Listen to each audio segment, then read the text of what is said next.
لموا عليا اخواته البنات وامها ضربوني وبهدلوني عشان عرفوا اللي عملته ونسيوا اللي ابنهم عملوا فيا. السلام عليكم، معاكم عبد الرحيم ابراهيم في حلقه جديده من برنامج فضفضه، البرنامج اللي بتحكوا فيه مشاكلكم. لو عندك مشكله او اي استفسار وحابب تبعته لنا هتلاقي لينك صراحه اول كومنت، ولو بتتفرج عليا من على تيك توك هتلاقي اللينك في البايو. يلا بينا نبدا. مشكله النهارده بتحكي وبتقول: انا متجوزه من 8 سنين وجوزي كان زميلي في الجامعه وكنا بنحب بعض جدا، ووقفت جنبه وهو حاليا بيسافر، وعرفت انه اتجوز عليا واحده من البلد اللي هو فيها. انا معايا ولدين صغيرين وهو وحاله وماله تحت ايدي، واتاكدت انه فعلا متجوز، وانا كنت شاكه فيه لاننا ما كناش بنتكلم فيديو زي الاول بالليل، ومكالماته كلها في الشغل.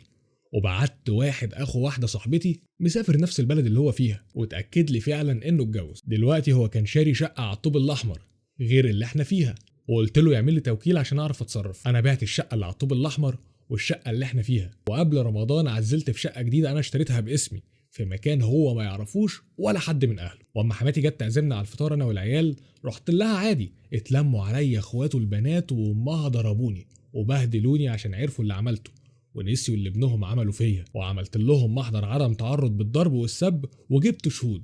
دلوقتي امي عماله تقول لي حرام عليكي، شقاه وتعبه ومش سايباني في حالي، وتقول لي حتى لو هتسيبيه بس ما تخلوش يحاسبن عليكي.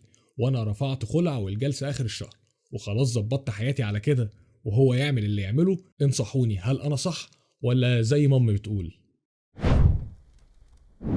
بصي، هو لو كان مش قادر يقعد لوحده وقال لك تعالي انت والاولاد اقعدي معايا وانت رفضتي يبقى من حقه يتجوز، لكن لو ما قالش وفي نفس الوقت خبى عليكي يبقى غلطان، لانه كان المفروض يسيب لك حريه الاختيار وانت يا ترفضي يا توافقي. كمان من اساس التعدد انه يعدل. هل هو بيعدل؟ اكيد لا، لانه قاعد معاها طول السنه، اما انت والاولاد في الاجازات بس. لكن في جميع الاحوال هو ما اذنبش ولا عمل حاجه حرام، هو اتجوز على سنه الله ورسوله، لكن انت اللي عملتيه حرام شرعا وقانونا.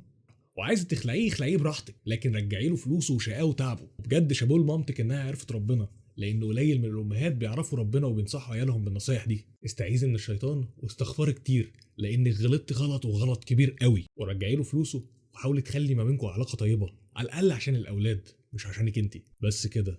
وهنسيب برضو الحكم للناس في الكومنتات. لو عندك مشكله او اي استفسار حابب تبعته لنا هتلاقي لينك صراحه اول كومنت، ممكن تبعت لنا رسائل من غير اي تفاصيل شخصيه خالص، ولو بتتابعني من على تيك توك هتلاقي اللينك في البايو. السلام عليكم.